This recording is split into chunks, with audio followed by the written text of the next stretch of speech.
School चालू झालं की सर्वात मोठी गडबड ही आयांची उडते. कारण मुलांचे नखरे, त्यांना डब्याला काय द्यायचं, ते खातील का नाही, ह्या सर्व गोष्टींची चिंता ही आईलाच असते. नमस्कार, माझं नाव राधिका.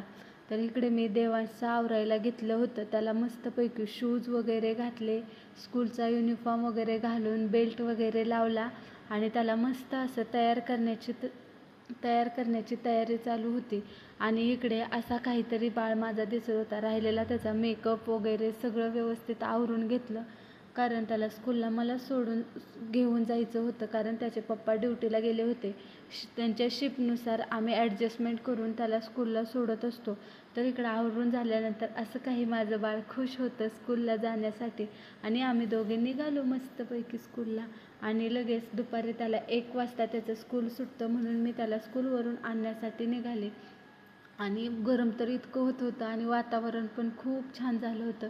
आणि असा काहीतरी माझा बाळ माझी वाट बघत बसला होता. त्याला घेऊन मी मस्तपैकी अशी घरी आले. घरी आल्यानंतर थोड्या वेळाने इतका जोरात पाऊस झाला की सगळीकडे वातावरण थंड थंड असं झालं. आणि टीचरांनी दिलेला होमवर्क वगैरे कंप्लीट केला. आणि त्याच्या पप्पाने मस्त असं आमच्या दोघांसाठी आईस्क्रीम आणलं होतं. तर असा गेला